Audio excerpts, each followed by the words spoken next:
Good evening, everyone. Thank you for joining us for tonight's presentation, Privacy in the Age of ADS-B, brought to you by BendixKing and SocialFlight. My name is Jeff Simon. I'm president of SocialFlight. For those of you joining us for the first time, SocialFlight's the free web and mobile app dedicated to supporting general aviation. Visit SocialFlight.com or download the SocialFlight mobile app for Apple and Android devices, and you will have access to over 10,000 aviation events, destinations, and airport restaurants. You even get a weekly email with a list of all the aviation events happening in your local area, and it's all free.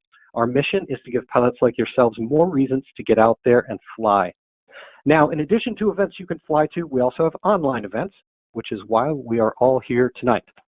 BendixKing is one of the most iconic names in general aviation, with a history that goes back to the beginning of modern avionics.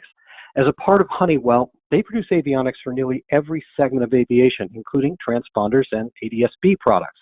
And they've always been a thought leader in our community, and that's why they are here tonight as well. As a SocialFlight partner, BendixKing wanted to help us provide awareness and education about how new technologies such as ADS-B affect all of our privacy and safety. And so I'd just like to thank them in advance for their support and for making tonight's presentation possible. Now, before we get started, here's a few tips.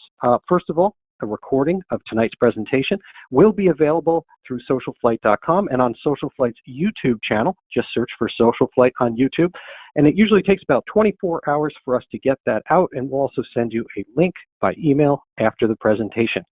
Now, during the presentation, there is a Q&A question feature that is available inside of our webinar tool. Please feel free to use that and post questions.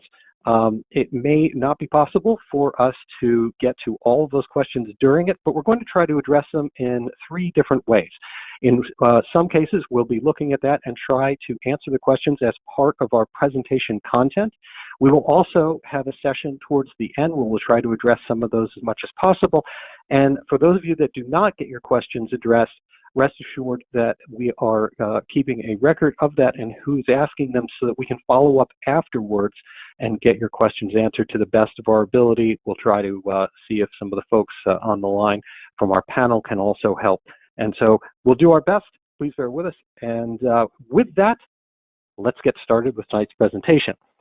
So let's talk first about just a quick introduction of our presenters. We have, first of all, myself. I am an A&P and IA mechanic. I've been in the avionics industry for a couple decades now, a pilot and an aircraft owner, very, very passionate about general aviation. And you may have read some of my work. I'm also a maintenance columnist for AOPA Online. I also have experience working with the FAA on this side of producing products and understanding that, with holding FAA's STC and PMA for several products that I've created. And of course, as mentioned earlier, I also created SocialFlight to stay in touch. And if I were to look behind me right now in my office, and you can also see on YouTube, there is actually a T-51D Mustang being built here by my boys and I in our living room. So to say that we're passionate about aviation is probably a bit of an understatement, but I'm really thrilled to have your time this evening and to help bring this important topic to all of you. We're also joined tonight by Roger Dykmann from BendixKing. Hi, Roger. Hey, Jeff. How you doing? Excellent. So if you give a quick brief introduction of yourself. You bet. Roger Dykmann. I'm with BendixKing for about 26 years. I've been in the industry for about 32 years, all in aviation. Really appreciate SocialFlight putting this together tonight. Happy to support this event. It's a very, very interesting topic, as I was talking to Jeff and learning more about it. And some of the things we'll talk about later with our products that we can help with this topic.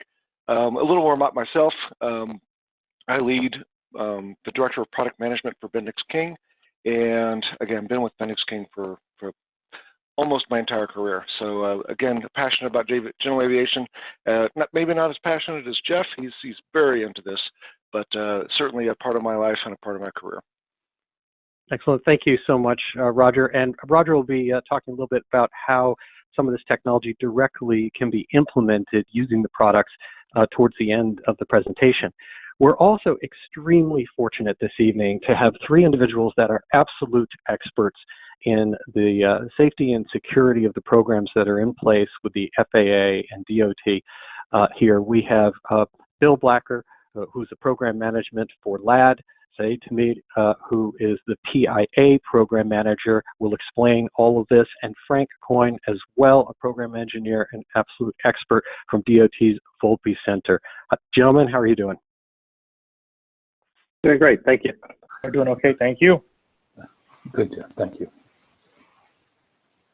Excellent. So let's get started. And I'm going to start here with some of the things that people may not actually be aware of that are really, really important to understand about what ADSB and the availability of all these data feeds means to people, especially if they are not participating in some of these programs. So the questions here are really interesting. That there's a worldwide network of private ADSB ground stations available, and it is growing by the day very, very fast. And these stations are not subject to any regulations on how they distribute the data that they receive. That's extremely important.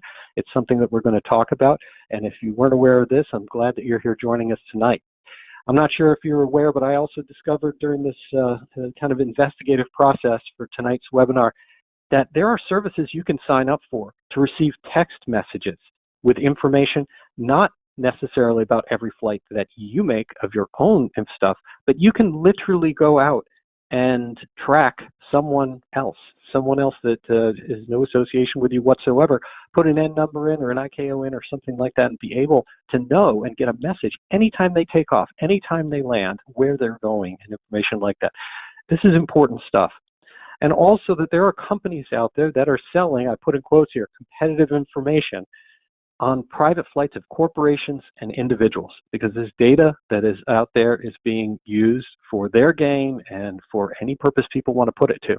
And so we're here tonight to explain how all of this works and also introduce you to the programs that the FAA has put in place to do their best to, under the current legislation, to try to protect this data with programs known as LAD, Flight ID, PIA, and also FOIA, which stands for the Freedom of Information Act.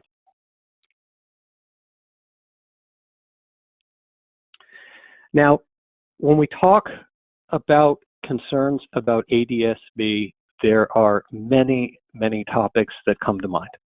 There's been a lot of discussion leading up to the deadline about the cost of compliance, about installation compliance, compliance monitoring by the FAA, enforcement actions coming from the FAA.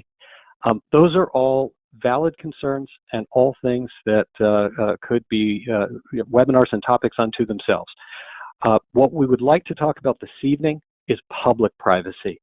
It used to be that most of the discussion was about the concept of kind of Big Brother, going back to the George Orwell view that the more data we put out there means that the government, that Big Brother can watch where we're going, can track what's going on, can do enforcement, can do all these other things.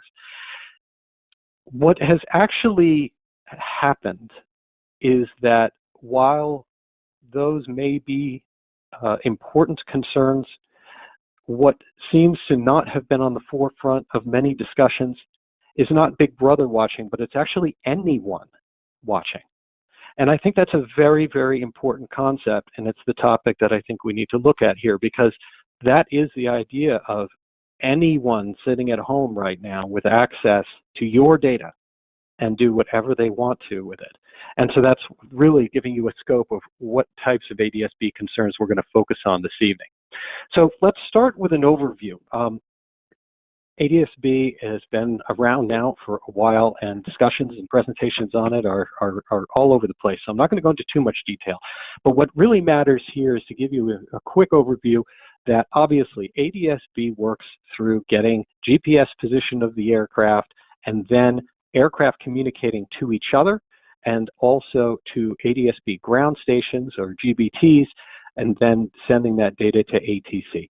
And that network that actually happens there is what makes it possible for not only the benefits of having better traffic control, better safety in the air, and better separation through ATC services on the ground, but also the things that we get in terms of ADS-B uplink for weather and traffic services, and unfortunately also opens us up a bit to some of this. So what happens? Well, the aircraft, as you fly along, ADS-B stands for Automatic Dependent Surveillance and Broadcast, and it is a constant transmission of many, many fields of data about your aircraft while you're flying. Where it's sending out your position, your velocity, your ID, and a ton of other things which help make the traffic systems work and help the ATC system. Now, one of the things in terms of understanding the basics of it is that here in the United States, there are two options for ADS-B technology that can be used in or out. The first one is known as 1090, and this is an international standard, and it basically, from an out perspective, uses that frequency, sends the same information, and on an in, meaning the data that's sent back up to you as a participating aircraft, it is giving you essentially traffic services for traffic avoidance through this from the ground, as well as what you're able to listen to from other aircraft. Now, in the United States, there's another technology also that's available, known as 978 or UAT. And this technology includes the ability to send weather data up over this frequency, which is why there are many systems out there that may transmit out on 1090 and receive on 978 also, so that you can have the benefits of all that. Important to have a basic foundation in this, because we're going to talk about what this means in terms of privacy for each of it. So when this data goes out, one of the questions is, of course, where does it go? Well, we mentioned it goes to nearby aircraft, it goes to air traffic control as well. But that bottom line that you see going from the ground stations out to ATC also continues on beyond ATC, and that has the ability of going out to companies with data agreements with the FAA and air traffic control, flight tracking websites, and then what is not shown on this particular map but is shown to the side of it, anyone with a portable ADS-B receiver on the ground can receive the information for any aircraft that's within range.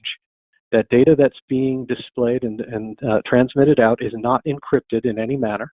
It is sent out in a way that can be easily decoded. And so this is important to understand about where your data actually goes. Now,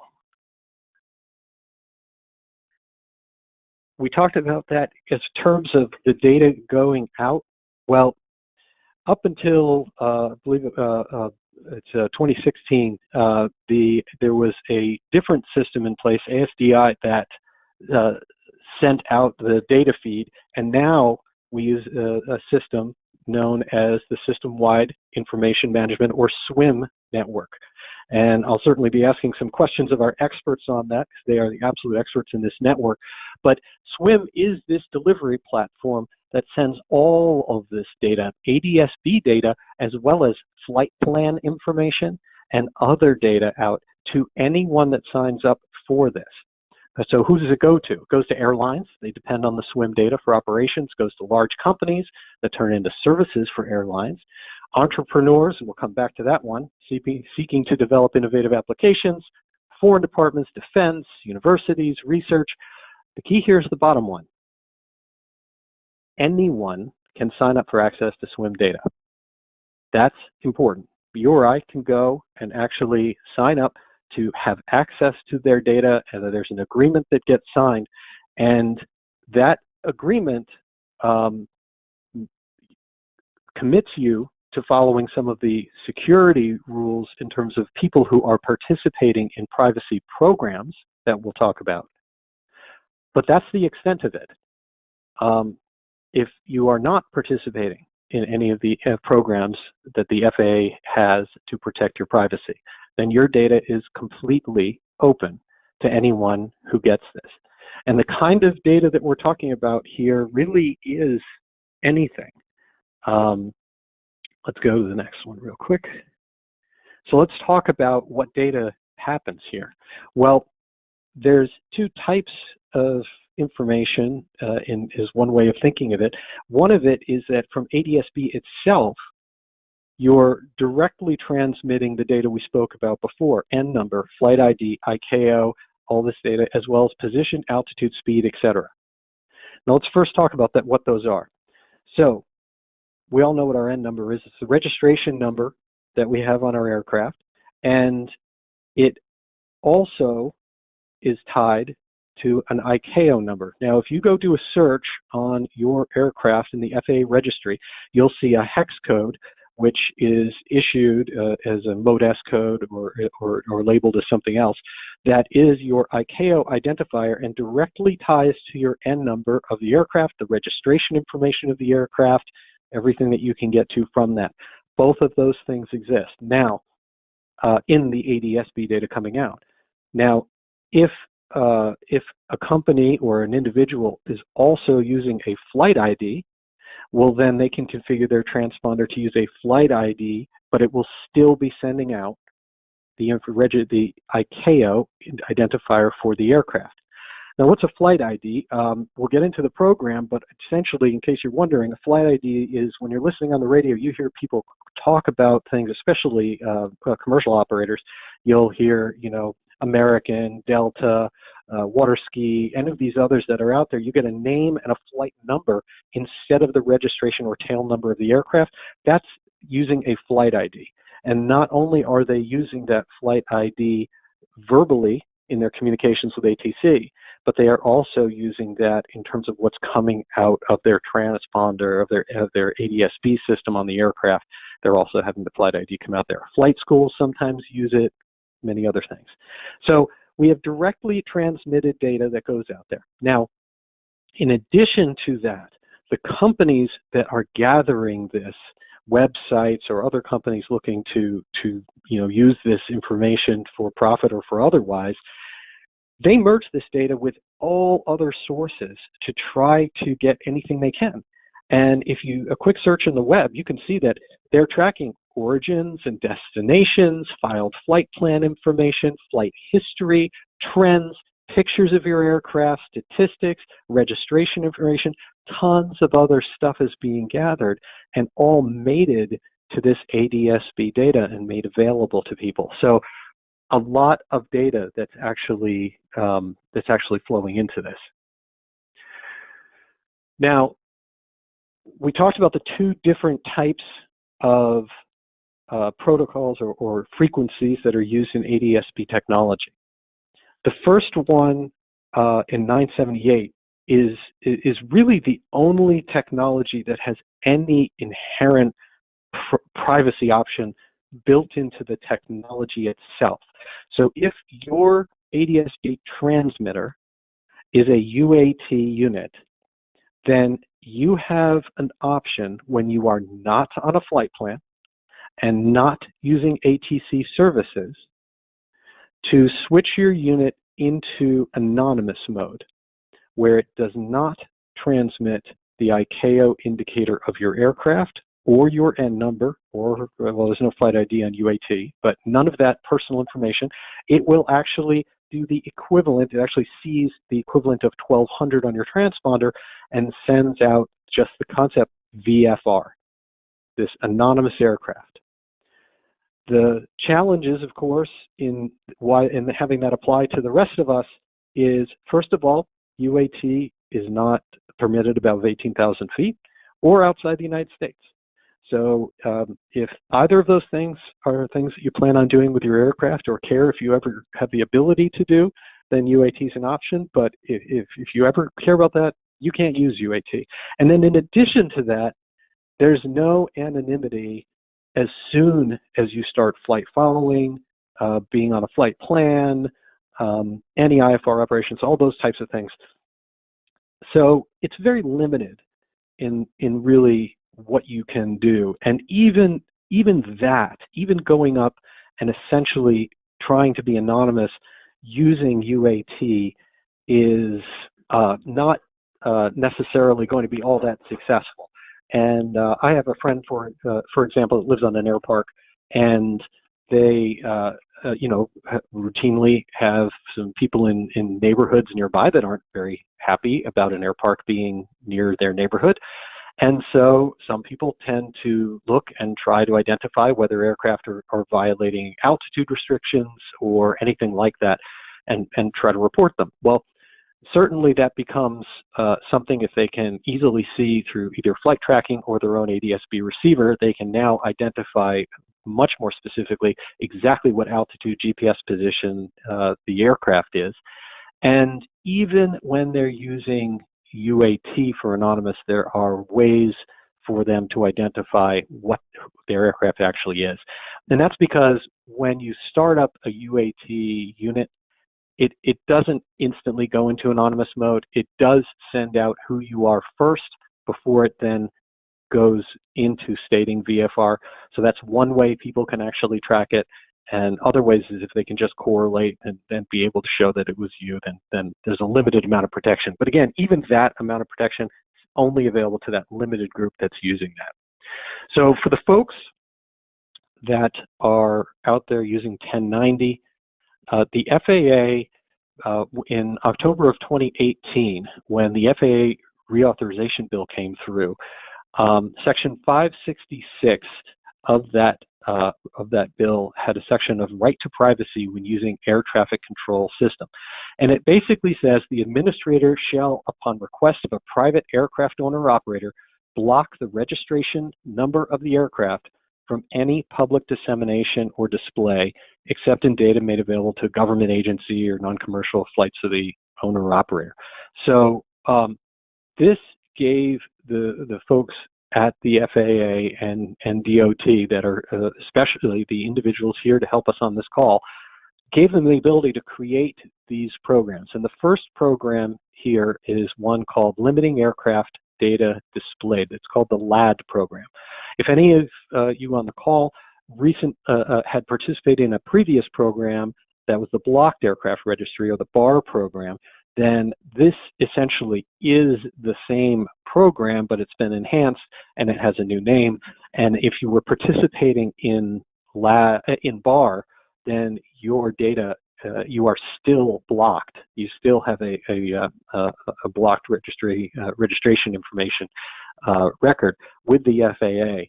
Now, if you do this, if you participate in LAD, first of all, there's no cost to doing this. And there are two options for you. One is called source level blocking, FAA source level blocking. And what that means is that none of your information will leave the FAA feed at all. It won't go out to Flight Radar 24, Flight Aware, or any of these other companies that are part of this. Essentially, it doesn't go in your tracking information, and the other information doesn't go out on the SWIM feed. The other option you have is subscriber level blocking. And subscriber level blocking means that your data does go out to all of these services for tracking. However, your registration, and essentially your name, you are listed under the LAD exclusion list so that those companies may not display any of your information publicly. However, since the data got to them, then it gives you the ability to become a customer of theirs and see their data yourself. And so if you want to be able to do it, or you want a company or friends and loved ones or someone else to be able to track your flying, but you don't want others to be able to do it, then you want to subscribe to the LAD program and set yourself up for subscriber level blocking.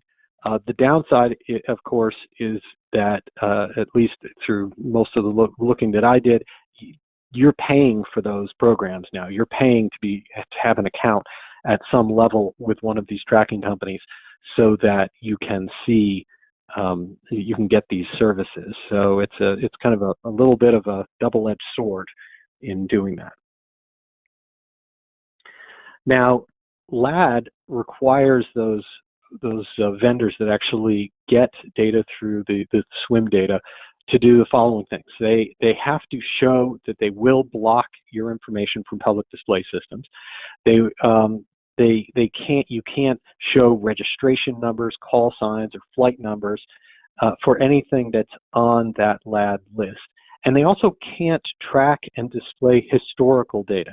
And so again, just to reiterate, when they can do all of this for you if you're a customer and if you're listed in the LAD system and if you set it up at the subscriber level, but they can't do it at all if you're doing it at the FAA data level and it doesn't get out there at all. And any operator, whether you are using UAT technology or 1090 technology, is eligible to participate in LAD.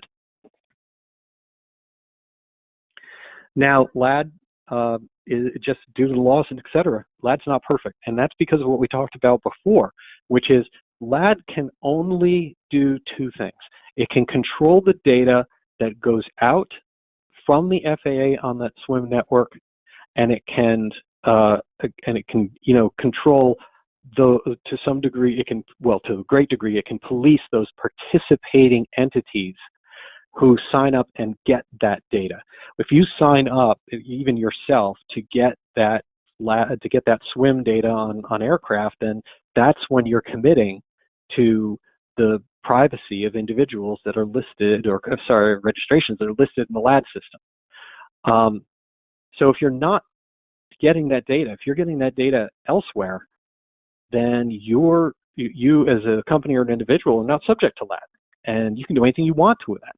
And there are some pretty significantly sized entities out there that get ADS-B data and do not participate.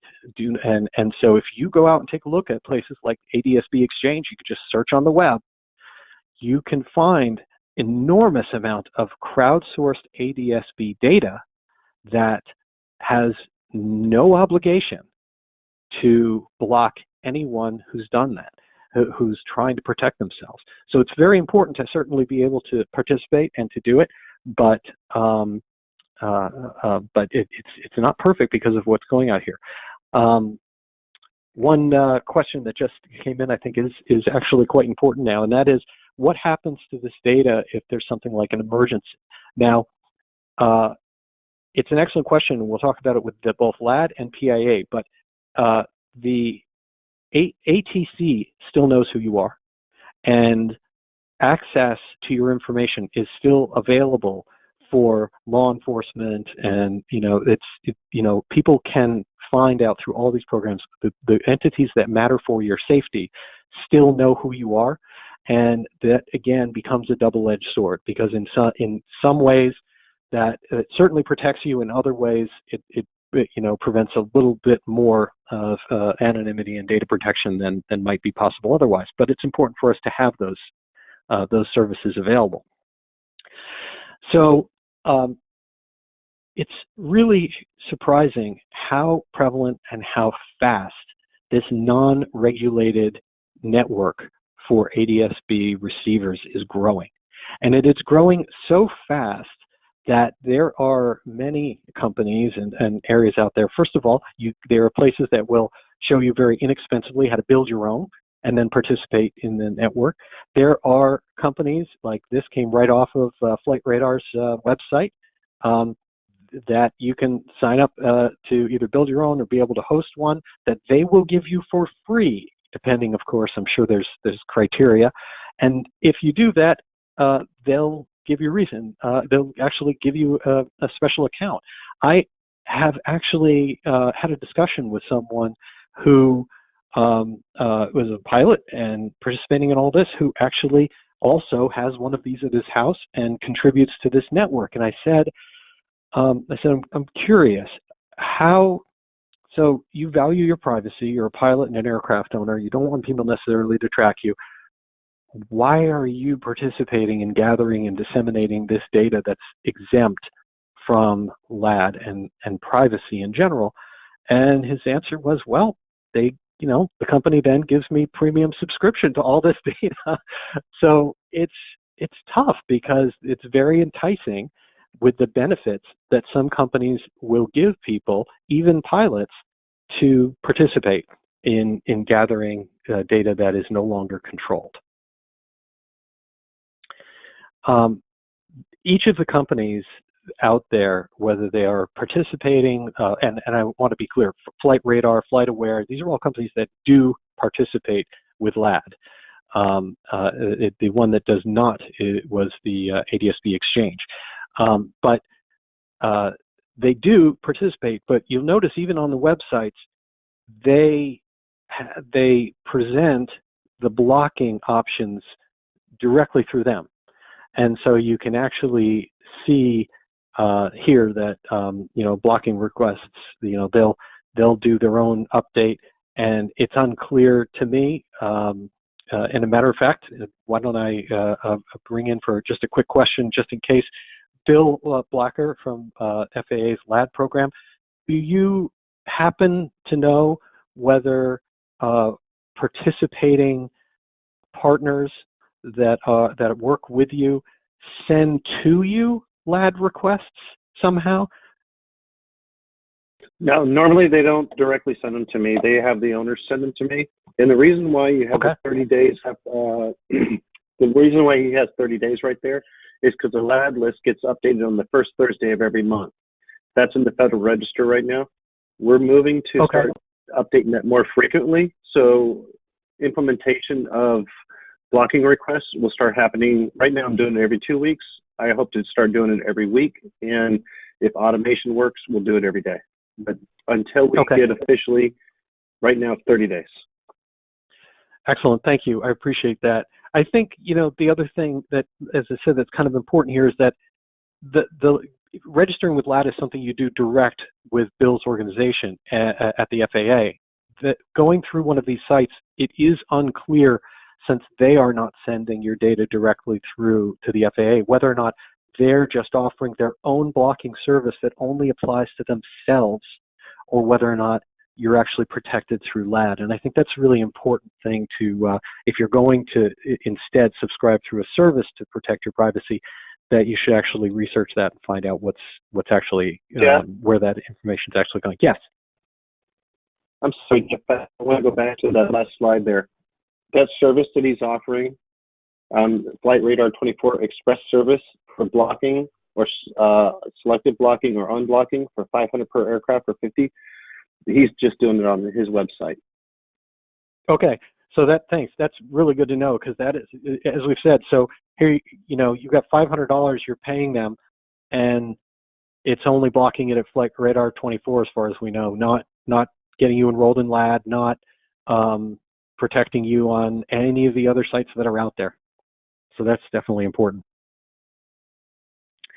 Now, another way that you can protect your privacy is filing with a call sign. And this also is an important step to the program we're going to talk about after this. So we talked a little bit about what a call sign is. And if we look to the right here, we can see an example that was just took right off what was happening at the moment. Here we see an actual flight ID for the Civil Air Patrol. They go by CAP and then the flight number.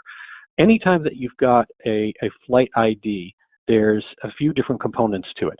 You have the 3-letter identifier, which is the organization which is recognized for and enrolled to issue flight IDs. In this case, the Civil Air Patrol has them, and the 3-letter is CAP. And then after that, you have the flight number.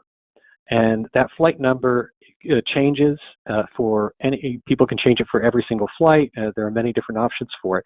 And then you also have what they are called audibly over the radar when they're with ATC, not over the air, over the radio when you're talking with ATC. In this case, it's similar CAP flight. But if you're dealing with third-party IDs, such as the two major ones that are available for people to enroll in are Flight Aware and ForeFlight, then for those entities, you have two different ones. You may hear on the radio, for example, flightplan.com, their identifier is Delta Charlie Mike, DCM, followed by a flight number, and what they're referred to online is .com. And so if you're ever flying along and you hear .com 1415, that could be anyone. That is someone who has enrolled and paid, I believe right now it's $250 a year to flightplan.com for the service to be able to have and use flight plans. and use flight IDs through flightplan.com. ForFlight also offers this. They use the phrase ForFlight, and they file as Foxtrot Lima, FFL, and I believe you have to have a certain level of service with them in order to enroll in that. And I think that's $299 a year. But again, check with those companies for what their actual cost is at any given time of doing that. So when you use a flight ID, there's a certain amount of privacy that you get, and there's a certain amount of privacy you don't get. One level of privacy you get is certainly people listening on the radio are only going to hear your flight ID. They're not going to hear the tail number of your aircraft. In addition to that, you configure your transponder, or your ADSB out is a more accurate way of saying it, to actually send your flight ID instead of your registration number. And that you can set up your unit that Roger Dykmann will talk about a little bit later to how to actually transmit that. And then you dial in a flight ID, and for each flight you go do it. Now, when you're doing this, you are essentially operating your flight as part of one of these companies. It's like a company aircraft, and the company is FlightAware or ForFlight, and so you have to file through them as part of that. Even things like fees that come for overflight fees or other things actually end up getting charged to them and then pass through to you. And so that means your filing when you're using this flight ID has to happen through them. You can't, if you can file it, you can file it independently if you are going to use your own registration number. But if you're using a flight ID, your flight plan has to go through those entities when that happens. Now, most of them have tools that you can use to get a randomized flight ID or flight number for every flight you take or whenever you want to do it. So it's not like it's permanently assigned to you. The problem is, while you do have those advantages of having this kind of flight ID that we don't know, it hides your aircraft's registration, but your ADSB transponder is still sending out your ICAO address, which is tied to your aircraft's registration. And so if you look at this little pop-up that came up about the CAP 1915 flight, right below it is the hex code for the A98 Echo Echo 0. So that translates to the registration number for the aircraft. It translates to 7155 Charlie Papa. So you're not hiding yourself unless you're just looking at a LAD participating site. Then they have to scrub that if you're on the list. But again, you're really not protecting yourself if all you're doing is that particular flight ID from everyone because of those large networks that are out there. And so that brings us to the last program, the last big program for this, and that is the Privacy ICAO Address Program, or PIA. And so the idea here is to actually issue you an actual an ICAO address, which we can think of as a registration number, that is not tied to the FAA public registry, that you can't go on and type in to the FAA's website and instantly get a response saying who this aircraft is, who it belongs to, etc. In order to participate in PIA, you have to be participating with a flight ID. You have to have a flight ID first, then participate in PIA. And it's a great program to exist, but it does take some effort in terms of registration, and then you have to test your ADSB out and have a performance report before it. You have to make the configuration change to transmit the new aircraft ID, and you have to submit a performance report afterwards as well to show that you have made this change.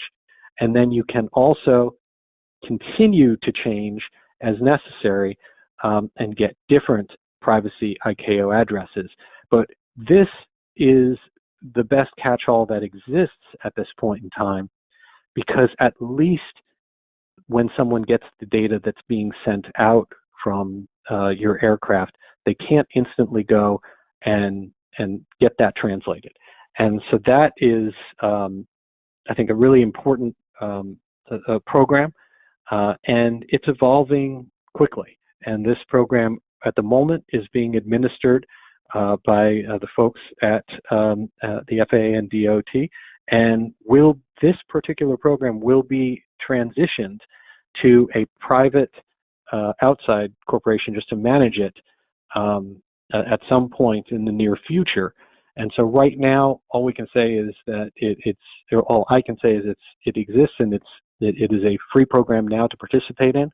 But I'll ask the question here of Saeed and Frank. Is there anything else you can tell us or shed some more light on what will be happening with PIA? Is it transitioned, or have I clarified this? Just the only thing that I'd like to add is that in the near future, when we do transition to a private company that would be managing and operating the service, it may be operated and managed by one or more companies. So that's something that we're working on right now. But beyond that, we don't have any other information at this time. Excellent. Well, I definitely, I appreciate it. There's a lot of information here, but it's pretty important in terms of how fast these things are actually evolving. These programs are, granted, BAR was around and got transitioned to LAD, but these programs in their current form are fairly new, and PIA is very new. And it's something where, I had posed the question, for example, if an ICAO address that your ADSB transponder is sending out, it translates to an N number, then if you're going to be able to get an anonymous one, I had asked the question of the team of why do we have to have a flight ID? And from a technical perspective, you don't. It would be great if everyone didn't have to go through the paying a fee to have a flight ID and all the things that go along with that, and you could just get an anonymous number. The challenge is that when the program was created, there were safety concerns raised about essentially if people were using N numbers that were not the N numbers painted on the aircraft, then what does that mean about safety at airports, responders on the ground, all sorts of things. And so that's why flight IDs became something to use right now as a solution. But as we'll talk about in the end, talking to organizations that work directly with the FAA, such as AOPA or EAA or NBAA, I think that you're going to see these programs evolve as they move forward. So with that, I'd like to hand it over for a moment to Roger Dykmann and talk about the units and how you actually use these. And then after that, we'll talk a little bit more about something really, really, really critical, which is what's the challenge to all these programs with the Freedom of Information Act. Roger? All right, thanks, Jeff. I'll just spend a few moments talking about two of the, what I'll call the piston or small aircraft solutions we have from BendixKing. One is the KT-74 MODES transponder. It is a slide-in replacement for the KT-76As and Cs. Those are really pretty popular transponders, lots and lots of those out in the world. And the KT-78 transponders. So the form factor, the tray, the connectors all can be reused when you buy a set KT-74, and you just have to add an ADSB out compliant GPS position source, and you've got ADSB out compliance.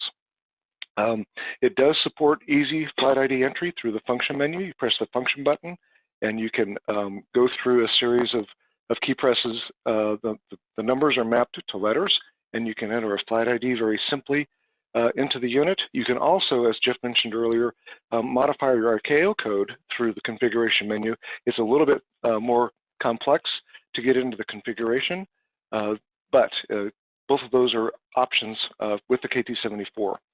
The KGX 130 and 150, those are UAT devices. The 130 is without a GPS. The 150 is with an integrated GPS. They both obviously support ADSB out and also FISB and TISB ADSB in. The UAT, as Jeff mentioned, does support anonymous mode, and the KGX has the ability to have a discrete switch mounted to in the cockpit for the pilot to select anonymous mode when the unit is powered up.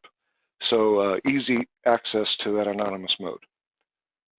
And that's it, Jeff. Yeah, back to you. Thanks. And I have experience with both of these products. I can tell you they're really easy to use. They're great products. They're very straightforward to install. And using them to assign flight IDs or using them to have a switch that just on the UAT unit on the KGX 130 or 150 to flip on anonymous mode is, it's all really straightforward. So great units that I definitely recommend that people take a look at.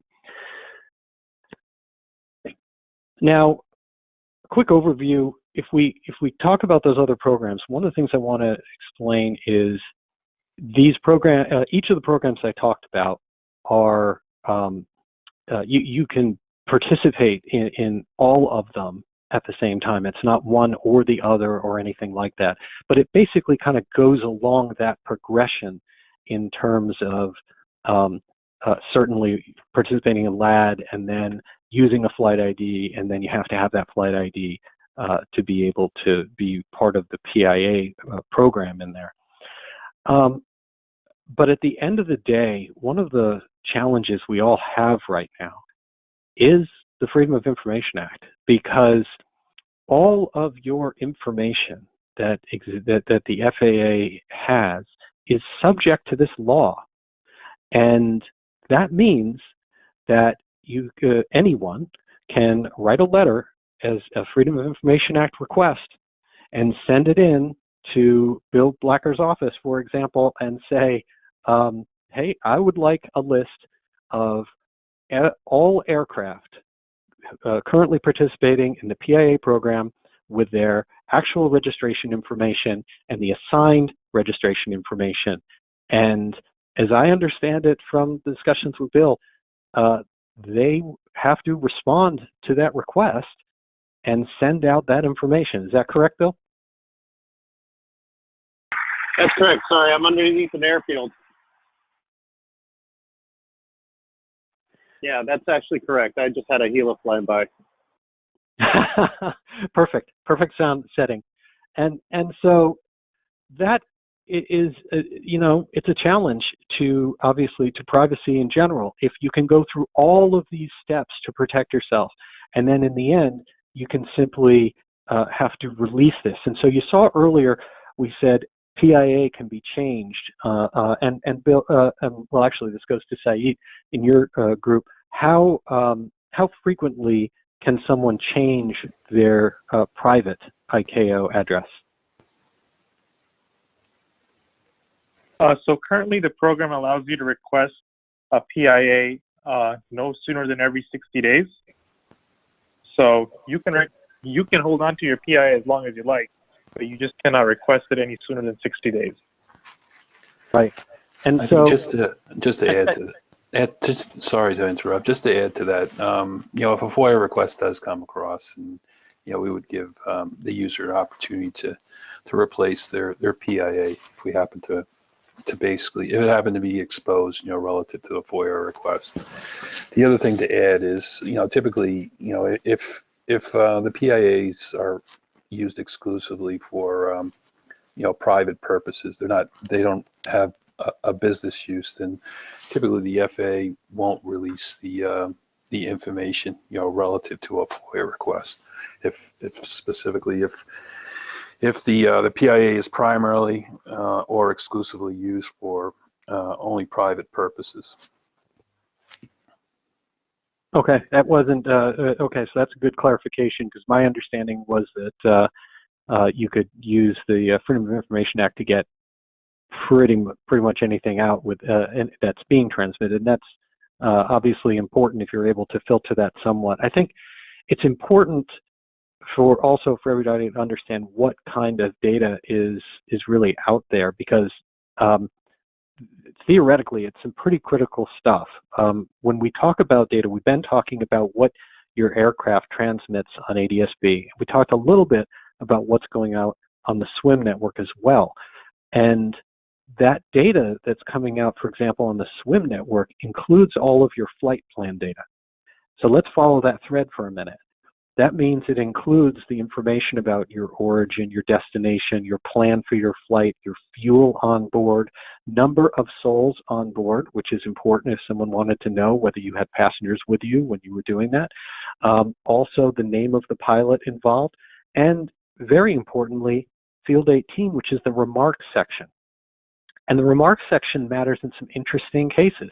In a discussion that I was having recently in terms of what the theoretical possibility is directly here with Frank, I had brought up an example. I mean, myself, I happen to have gone through all of the security clearances and hoops you have to jump through, including meeting with the Secret Service in order to get access and clearance for the DC free zone to get into those DC-3 airports. That's a really big process. And at the end of that process, you are issued an individual code that you use in the remarks section of your flight plan. And you are told very sternly that this code is never to be released, not to be discussed with anyone, given to anyone, or anything else, because the fact that my freeze ID is in the remarks section of my flight plan is what is used for them to know who I am as the pilot on board and that this aircraft is allowed to be flying in the freeze. However, that said, that data goes out unless I'm on LAD and have scrubbed that data from the SWIM network. That information, including my code, goes out in the SWIM network to anyone who gets that, who is registered to get it. And so there are some pretty serious implications of the data that comes out. And that's even beyond data that can be captured as part of the Freedom of Information Act. So before we go to kind of some general questions here, some takeaways, and that is that, you know, this isn't the end of the world. This isn't meant to be really about how bad things are, but it is. The system's not bulletproof, but it's really important. There are things you can do to protect yourself. If you have a UAT transmitter, make sure it's wired up to be able to use anonymous mode when you're not using ATC services. You can certainly, of course, the units sold by BendixKing have that capability. They allow a switch, and you can contact them for more information about it. I would encourage everyone to register with LAD. It is your choice to whether or not you do that at the FAA source level, so it doesn't get out to anyone, or whether you do that at the subscriber level. But keep in mind that that is containing all of your information that comes out. So that's really important as well. Consider a call sign if that's possible, and participating in the PIA program for you. And above all, I think it does matter to see what we can do and to get some discussion going. There's a lot of questions that have come in that are very, very valid questions about why you really have to have a flight ID in order to participate in the PIA program, or are there other means of being able to protect your data or changing access and rules around the Freedom of Information Act? And these are all great questions for those organizations that support us in general aviation. Again, EAA, AOPA, NBAA, whatever organization you participate in, I would encourage you to be able to talk to them some more about that. And so I'd like to, let's field a few questions here as part of it. Now, I certainly have the first question here for Bill, and that is, with the option of blocking your data, if you participate in LAD at the source level versus the subscriber level, we've talked about tracking information, but I assume that also applies to all of your flight plan information. Is that true, Bill?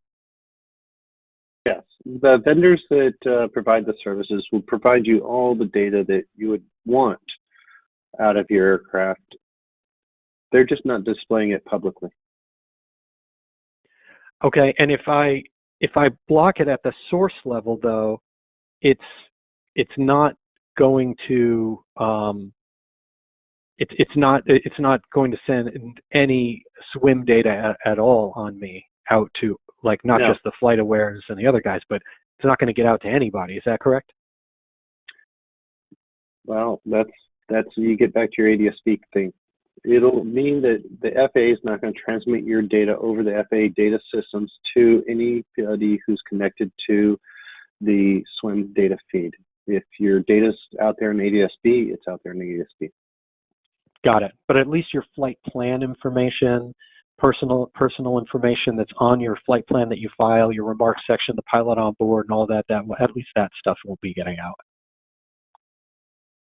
It'll be going to those vendors that are connected. They don't filter it at that. If it's either FAA source, meaning we won't transmit your data outside the FAA, or we're industry level, we're relying on those industry folks who have acknowledged and signed the data access agreement to filter it from public display. They're getting all that data. Okay. They're getting all the data, but they're just blocking it from public display at their level. Right, unless you select source blocking. That's correct.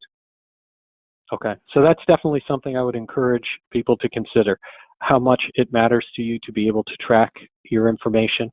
And if you are going to be tracking your information, do you want your flight plan information getting out? And so you may want to consider, most people, I think, Bill, you had said a large percentage of people choose to block at the subscriber level so that your data gets to those subscribers, not the source level. Now, Jeff, there's one other issue that seems to come up quite a bit. Insurance companies tend to want to be able to see the flight data for some reason.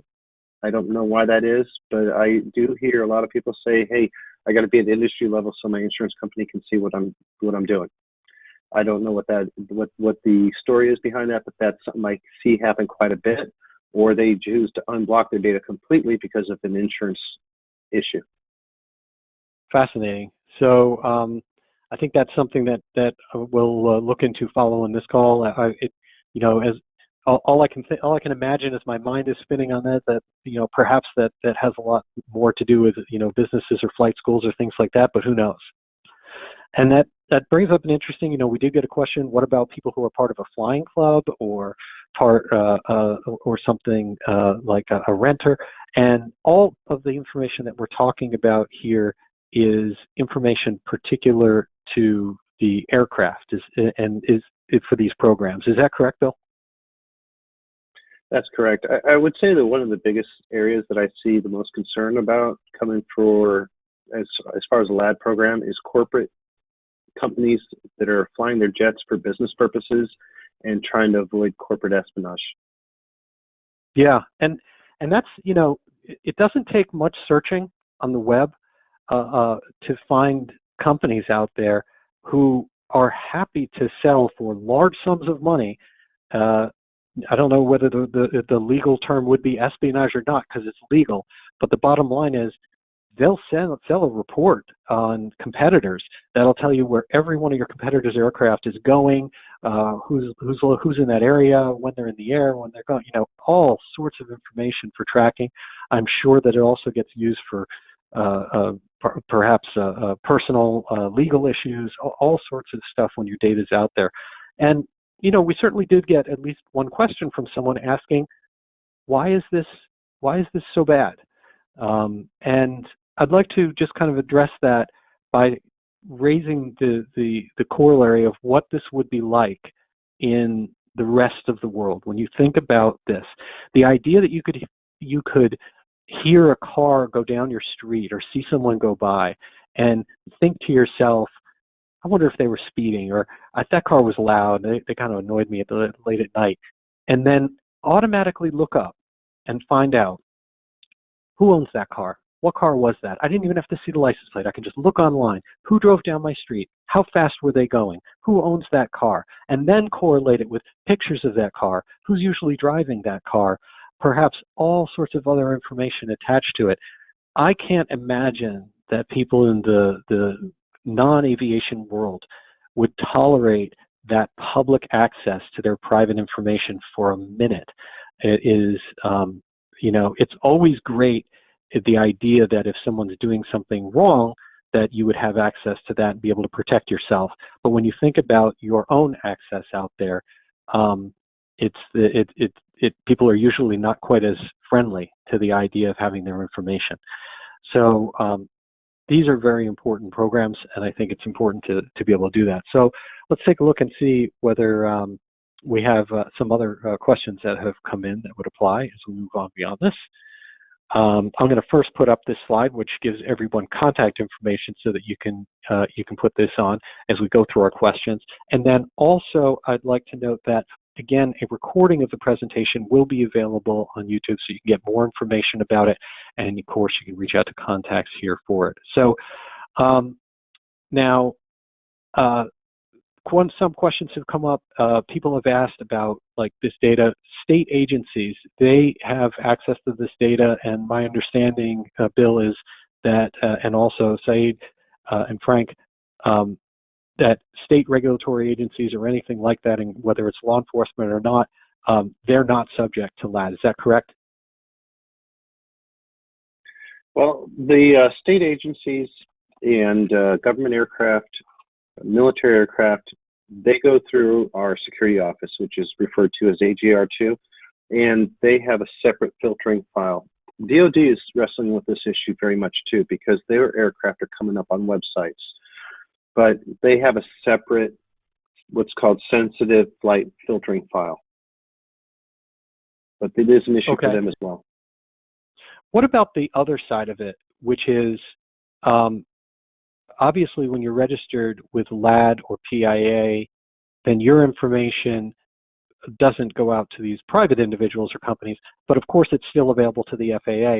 Is it still available to state agencies? So, for example, there are states that tax aircraft based on the amount of time they spend in a state.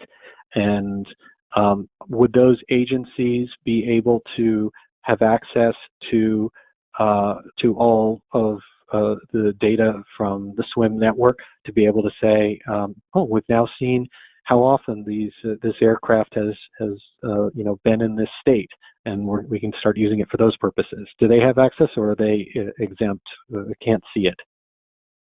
So I'll take this one. To be honest with you, I've never had a single state request for any information associated. We do keep overflight fees and stuff like that, and I've had a couple of instances where our overflight office that does the tabulations for the fees for overflight do check. And I've had a couple other incidences where somebody got violated. They were using a DCM call sign, and the investigator was trying to trace back, in which I was able to connect the investigator with flightplan.com, and they were able to trace back the violation. But those are very limited cases. Okay, got it. And I assume that you're just, when you say an investigator, you're speaking about FAA level. That's correct. That's correct. I'm talking about an FAA investigator. But yes, all of our data would be subject to any law enforcement requirements. Okay. One question, and I'm not sure whether we'll have the answer to this one, but it's interesting. So the question came up about people using UAT anonymous mode. I think anytime you're squawking 1200 and you have enabled anonymous mode, you are anonymous. The question came up, well, just if they talk to a Class D airspace or they talk to a tower to transition, then they remain anonymous. I'm pretty sure that that the anonymity is based on the squawking of 1200, and that's what causes your UAT system to send that out. But I don't know, Roger or anyone else on the call, do you happen to know if it's as simple as that 1200 plus anonymous switch flipped means you're anonymous?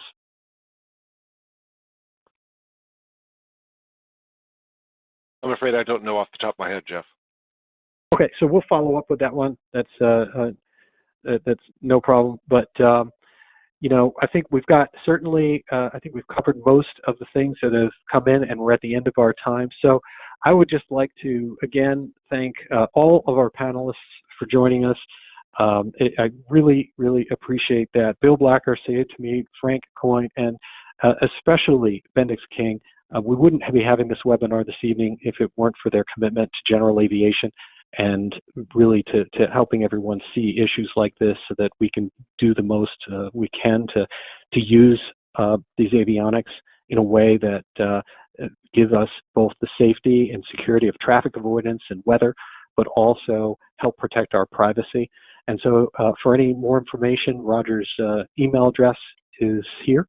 And I would just again like to thank everyone for joining us.